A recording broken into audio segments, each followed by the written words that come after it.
Hi guys, welcome back to my channel Yakshi Nagesh.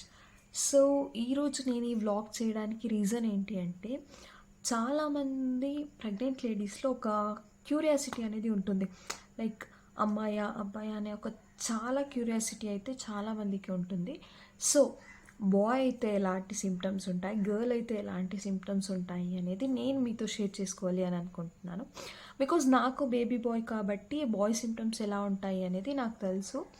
So నాకు కలిగిన ఒక ఫీలింగ్స్, నాకు జరిగిన సిమ్టమ్స్ని నేను మీ అందరితో షేర్ చేసుకోవాలి అని అనుకుంటున్నాను. సో అందుకే ఈ వ్లాగ్ చేస్తున్నాను. ఓకే, సో ఫస్ట్ ఏ సిమ్టమ్తో స్టార్ట్ చేద్దామంటే heart beat. Because most of the accuracy అంటే 100% బాయ్ ఆర్ 100% గర్ల్ అని చెప్పగలిగిన ఒక సిమ్టమ్ అంటే అది హార్ట్ బీట్. హార్ట్ బీట్ అంటే మన హార్ట్ బీట్ కాదండి, బేబీ హార్ట్ బీట్. సో ఏంటి అంటే మనం రెగ్యులర్గా స్కానింగ్ చేపిస్తూ ఉంటాం కదా, లైక్ యూఎస్జీ అల్ట్రాసౌండ్ స్కానింగ్ అయి ఉండొచ్చు, లేదా టీఫా స్కాన్, ఇలాంటి స్కానింగ్స్ చేసినప్పుడు మనం బేబీ హార్ట్ బీట్ చెక్ చేసుకోవాలి. సో మీకు అందరికీ తెలుసు ప్రెగ్నెన్సీలో 3 ట్రైమిస్టర్స్ ఉంటాయి. So first trimesters. So first trimester అంటే first 3 months, first month, second month, third month. So okay, second trimester అంటే సో 3 months వరకు ఫస్ట్ ట్రైమిస్టర్ అయితే next 3 months second trimesters, means 4th, 5th, 6th. So ఈ 3 months second trimester నడుస్తుంది అనమాట. So next వచ్చేసి 7th, 8th, 9th. So ఈ 3 months వచ్చేసి third trimesters నడుస్తుంది. సో ఈ 3 ట్రైమిస్టర్స్లో మన హార్ట్ బీట్ చెక్ చేసుకోవాలి. సో ఫస్ట్ ట్రైమిస్టర్స్లో నా బేబీ హార్ట్ బీట్ అయితే 142 ఉండింది. సో కార్డియాక్ యాక్టివిటీ, ఫెటల్ అంటే baby. So fetal cardiac activity is regular. So it's 142 BPM. So చూసారు కదా, ఫస్ట్ ట్రైమిస్టర్లో నా బేబీ హార్ట్ బీట్ వచ్చేసి 142 ఉంది. సో 142 అంటే ఇది లోయర్. ఎందుకంటే ఫర్ ఎగ్జాంపుల్ 150, 152, 160 అలా గనక ఫస్ట్ ట్రైమిస్టర్లోనే 150 ఎబోవ్ ఉంటే ఇట్స్ మోస్ట్ ఆఫ్ ది కేసెస్లో గర్ల్ అని చెప్తారు. ఎందుకంటే సో బాయ్ కన్నా గర్ల్కి హార్ట్ బీట్ చాలా ఉంటుందన్నమాట. సో ఫస్ట్ ట్రైమిస్టర్లో boy heart beat will be 140, 145, 146 ఈ అప్రాక్సిమేట్లోనే ఉంటుంది మోస్ట్ ఆఫ్ ది కేసెస్లో. కానీ గర్ల్కి ఏమవుతుందంటే 150, 152, 156 ఇలా ఉంటుందన్నమాట ఫస్ట్ ట్రైమిస్టర్లో. సెకండ్ ట్రైమిస్టర్లో బాయ్ది మేబీ ఇంక్రీజ్, మేబీ జస్ట్ అంటే కంపల్సరీ ఇంక్రీజ్ అవుతుంది అని లేదు, మేబీ దట్ టు ఒక ఇప్పుడు 142 ఉన్నింది అంటే 146 ఆర్ 148, 150 లోపలే ఉంటుందన్నమాట సెకండ్ ట్రైమిస్టర్లో. లేదా ఇప్పుడు ఫస్ట్ ట్రైమిస్టర్లో 142 వచ్చింది కాబట్టి సో నెక్స్ట్ తక్కువ కూడా అవ్వచ్చు, లైక్ 140. అంటే ఫుల్ 130 అయిందంటే హార్ట్ బీట్ ఫుల్ లో ఉన్నట్టు. కానీ 142 ఉండింది కదా, సో 140ని 142, 140 అలా ఉన్నా కూడా బాయ్ అనే చెప్తారు. కానీ గర్ల్కి ఏమవుతుంది అంటే లెస్ అవ్వదు హార్ట్ బీట్. 150, 152 అలా ఉండింది అంటే ఇట్ డజంట్ స్టే. సో 152నే ఉండదు, సెకండ్ ట్రైమిస్టర్కి it will increase like 146, 156, 160. So ఇలా ఇంక్రీజ్ అవుతుంది అన్నమాట గర్ల్కి. కానీ బాయ్కి ఇంక్రీజ్ అయినా కూడా లో. సో 160 వరకు కూడా గర్ల్కి వెళ్తుంది, కానీ బాయ్కి 150 సెకండ్ ట్రైమిస్టర్లో. సో నెక్స్ట్ థర్డ్ ట్రైమిస్టర్ అంటే 6th, 7th, 8th, 9th ఈ లాస్ట్ 3 monthsలో ఏమవుతుంది అంటే బాయ్ది కూడా ఇంక్రీజ్ అవుతుంది, బట్ ఎక్కడి వరకు 160 వరకు మాత్రమే. సో నా బేబీది థర్డ్ ట్రైమిస్టర్లో హార్ట్ బీట్ వచ్చేసి జస్ట్ 142 అనమాట. సో గర్ల్స్కి ఫస్ట్ ట్రైమిస్టర్లో ఎంత ఉంటుందో అంత నా బేబీ బాయ్కి థర్డ్ ట్రైమిస్టర్లో 152 ఉండింది. కానీ గర్ల్స్కి ఏమవుతుంది 160, 162, 164 ఇలా కూడా వెళ్తుంది, కానీ బాయ్స్కి వెళ్ళదన్నమాట. So 160 was the last heart beat for baby boy. అలా అని అసలు వెళ్ళదా అంటే అలా అని కాదు, ఎక్కడో ఫ్యూ కేసెస్ లైక్ సపోజ్ 100లో 1 or 2 or 5% కేసెస్లో మాత్రమే బేబీ బాయ్కి కూడా 160 అబోవ్ అవుతుంది. కానీ ఆల్మోస్ట్ 95% బేబీ బాయ్కి హార్ట్ బీట్ లోగానే ఉంటుంది కంపారిటివ్ టు గర్ల్స్. సో 160 కన్నా లోగానే ఉంటుంది, 160 కన్నా హై అవ్వదు. So this was the first symptom అనమాట బేబీ బాయ్. సో మీరు ఫస్ట్ అండ్ సెకండ్ స్కానింగ్ రిపోర్ట్స్ని కంపేర్ చేస్తేనే తెలిసిపోతుంది. So it was boy or girl అనేది మీకే తెలిసిపోతుంది అనమాట. సో 100% షూర్ అని కాదు, 99.9% వరకు ఈ హార్ట్ బీట్ అనే ద్వారా బాయ్ గర్ల్ అనేది తెలుసుకోవచ్చు అన్నమాట. So this was the first. So okay, next symptom వచ్చేసి క్రేవింగ్స్ అన్నమాట. సో క్రేవింగ్స్లో నాకు తెలిసినంత వరకు బేబీ బాయ్కి లో క్రేవింగ్ ఉంటుంది. ఎందుకంటే నేను యాజ్ ఏ బేబీ బాయ్ మదర్గా నాకు ఎప్పుడు ఈ 9 months ప్రెగ్నెన్సీ జర్నీలో ఒక్కరోజు కూడా అరే నాకు ఇది తినాలి అనిపిస్తుంది, ఇది తింటే బాగుంటుంది అని ఎప్పుడూ అనిపించలేదండి. నార్మల్గా నేను ఎలా అయితే ఉండేదాన్నో దానికన్నా లో ఫుడ్నే నేను తినేదాన్ని అనమాట. లైక్ ఎందుకో ఫుడ్ అంతగా తినబుద్ధి అయ్యేది కాదు. లైక్ ఏంటో తెలీదు, నార్మల్గా ఉన్నప్పుడే నేను చాలా ఫుడీ అన్నమాట. ప్రెగ్నెన్సీ టైంలో అది తక్కువ అయిపోయింది, ఇంట్రెస్ట్ ఉండేది కాదు. అరే ఇది తినాలి, అరే ఈ స్వీట్ చూస్తే తినాలి అనిపిస్తుంది, ఇలాంటి క్రేవింగ్స్ అయితే నాకు ఎప్పుడూ జరగలేదు. అండ్ ఆల్మోస్ట్ నేను చూసిన మోస్ట్ ఆఫ్ ది ప్రెగ్నెన్సీ కేసెస్లో దట్టు బేబీ బాయ్కి క్రేవింగ్స్ చాలా లోగా ఉంటాయి. కానీ ఈ బేబీ గర్ల్కి క్రేవింగ్ చాలా హైలో ఉంటుంది. లైక్ ఏ స్వీట్ తినాలి అనిపిస్తుంది, లైక్ ఇలాంటి క్రేవింగ్స్ ఎక్కువగా ఉంటుంది. కానీ so okay, so second symptom వచ్చేసి క్రేవింగ్ అని చెప్పాను కదా. సో అలా అయితే క్రేవింగ్ అస్సలు ఉండదా బేబీ బాయ్కి, కొంచెమే ఉంటుందా, ఎక్కువ ఉండదా అంటే అలా అని కాదు. Maybe it depends on person కూడా అయి ఉండొచ్చు. నాకు తెలిసినంత వరకు నాకైతే క్రేవింగ్స్ ఉండలేదు.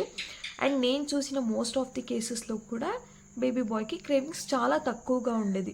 అసలు ఫుడ్ మీద ఇంట్రెస్ట్ కూడా ఉండేది కాదు. నేను చాలామందిని చూశాను కాబట్టి చెప్తున్నాను. బేబీ గర్ల్ విషయంలో మాత్రం సీరియస్లీ నేను చూశాను, వాళ్ళకి చాలా క్రేవింగ్స్ ఉంటుంది అండ్ హెవీగా ఆకలి వేస్తుంది అనమాట. లైక్ ఫర్ ఎగ్జాంపుల్ మార్నింగ్ 9కి తింటే మళ్ళీ 12 కల్లా ఆకలి అయిపోతుంది బేబీ గర్ల్కి.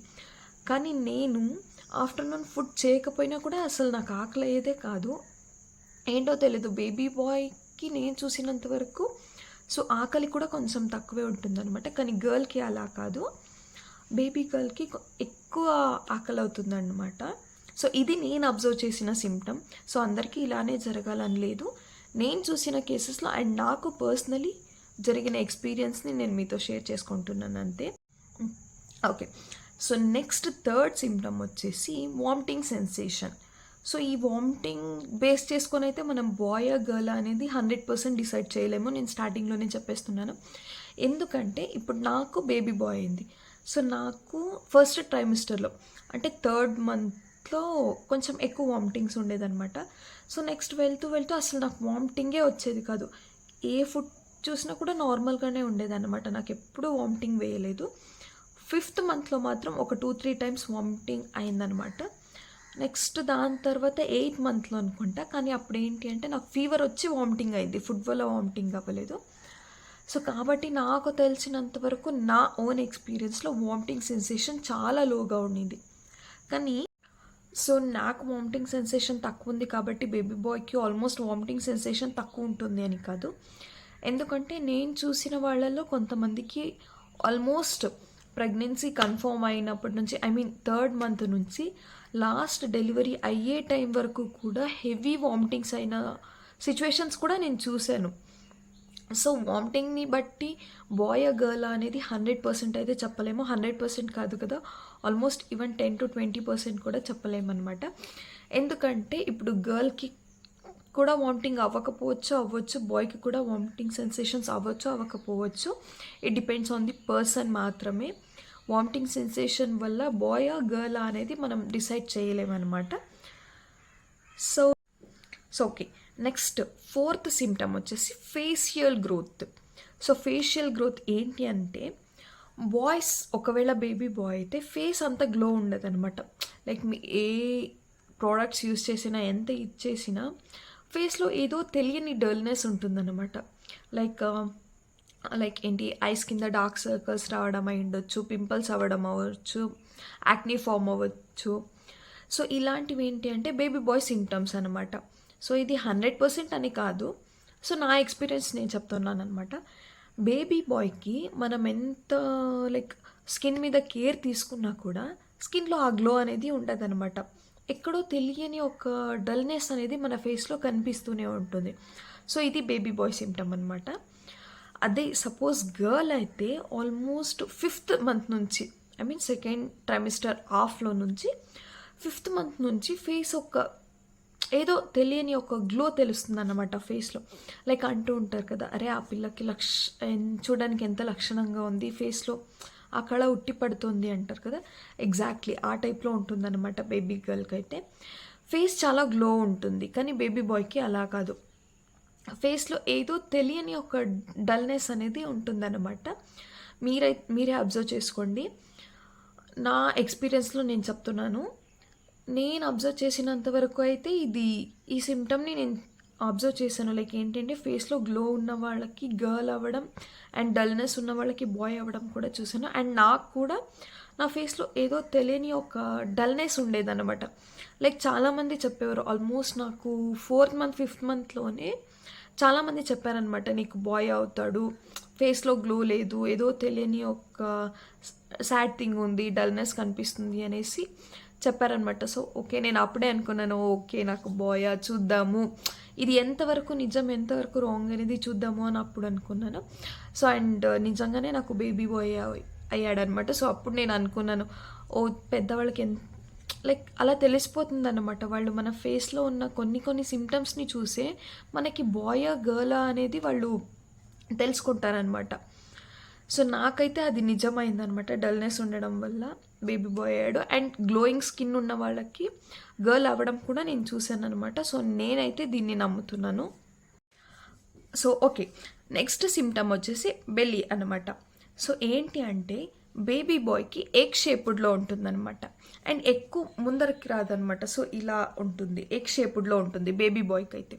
అదే బేబీ గర్ల్కి అయితే it will be in circle, అంటే స్టొమక్ కొంచెం ఎక్కువగా కనిపిస్తూ ఉంటుంది అనమాట బేబీ గర్ల్కి comparative to baby boy.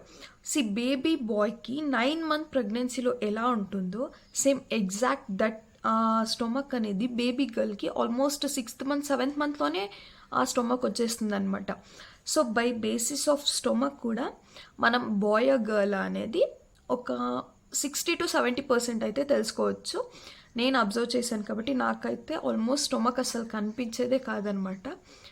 So ఈ సిమ్టమ్ బేసిస్లో కూడా కొంతమంది తెలుసుకుంటారనమాట, like what baby boy girl అనేది.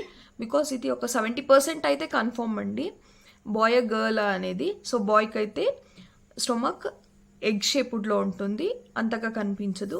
గర్ల్కి అయితే సర్కిల్ షేపుడ్లో అండ్ ఆల్మోస్ట్ క్లియర్గా స్టొమక్ అనేది చాలా బాగా కనిపిస్తుంది అనమాట. సో ఇది నేను అబ్జర్వ్ చేసిన ఒక సిమ్టమ్. సో ఓకే, నేను అబ్జర్వ్ చేసిన వాటిలో నెక్స్ట్ సిమ్టమ్ వచ్చేసి డెలివరీ డేట్ అనమాట.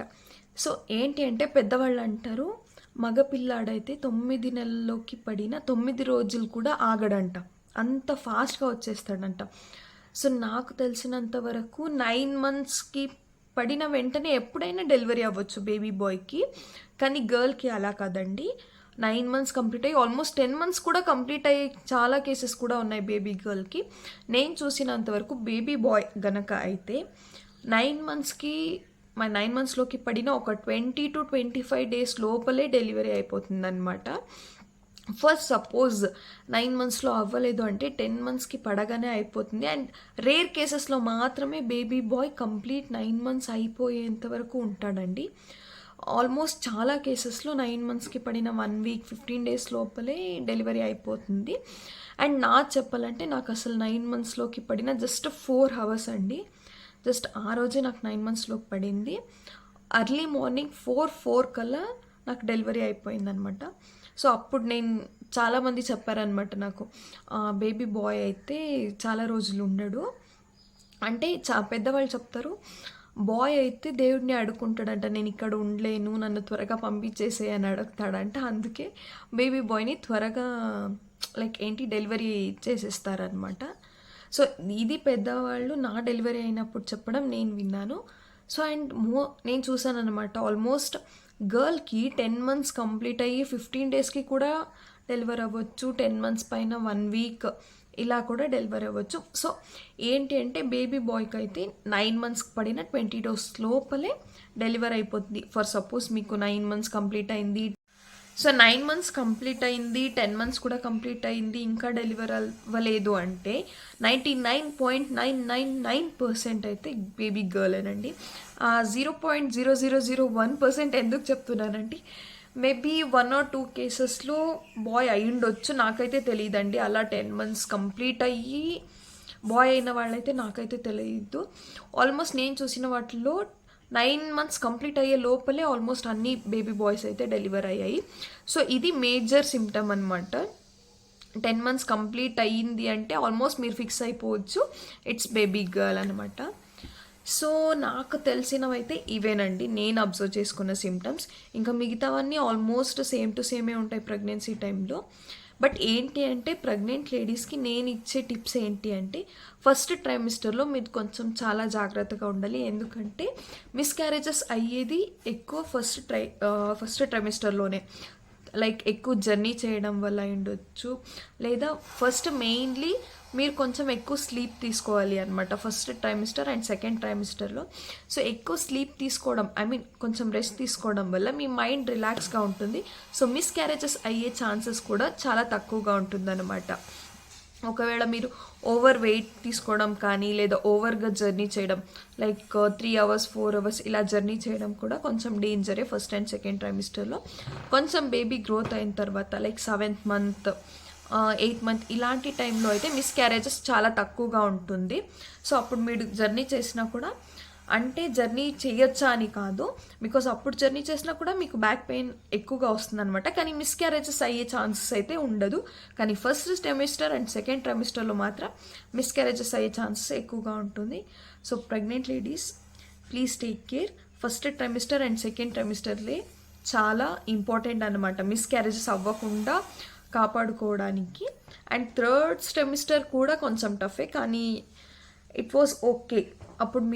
అప్పుడు కూడా మీరు స్టెప్స్ ఎక్కడం దిగడం ఇలాంటివి కొంచెం కేర్ తీసుకోవాలి. సో అంతే, అలా అనేసి పని చేయకుండా ఉండకండి. ఎందుకంటే మనం ఎంత బాగా పని చేస్తేనే నార్మల్ డెలివరీ అవుతుంది. సో నాది కూడా నార్మల్ డెలివరీయే. సో మనం ఎంత బాగా అయితే చేతులు కాళ్ళు ఆడిపించి పని చేస్తామో సో మనకి నార్మల్ డెలివరీ అయ్యే ఛాన్సెస్ కూడా ఎక్కువగా ఉంటుంది. ఒకవేళ మనం కంప్లీట్గా రెస్ట్ తీసుకునేసేసి బెడ్ మీద మాత్రమే ఉండి ఓకే తినడం పడుకోవడం ఇలాగే చేస్తూ ఉంటే సి సెక్షనే చేయాల్సి వస్తుంది అనమాట. సో మీరు అనుకోవచ్చు సి సెక్షన్లో పెయిన్స్ ఉండవు, అరే ఈజీగా అయిపోతుంది అనేసి. But it was the most toughest thing అండి. నార్మల్ డెలివరీలో అయితే మనం డెలివరీ అయ్యే ఒక 1 hour 2 hour మాత్రమే మనకి పెయిన్స్ వస్తుంది, ఆర్ 1 day మొత్తం పెయిన్స్ ఉంటుంది. కానీ డెలివరీ అయిపోయాక ఒక 3-4 daysలో మనం నార్మల్ అయిపోతాం. కానీ సి సెక్షన్లో అలా ఉండదు. It was life time pain అన్నమాట. ఎక్కువగా పని చేయలేం, బ్యాక్ పెయిన్ వచ్చేస్తుంది. సో నార్మల్ డెలివరీ అవ్వాలి అంటే మీరు ఎక్కువగా పని చేయాలన్నమాట. So this was my experience. So ఇది నా ప్రెగ్నెన్సీ జర్నీలో నేను అబ్జర్వ్ చేసిన సిమ్టమ్స్. ఒకవేళ మీకు కనుక యూస్ఫుల్ అయితే please do like, share and subscribe. So okay bye, next వ్లాగ్లో కలుద్దాం. Bye bye.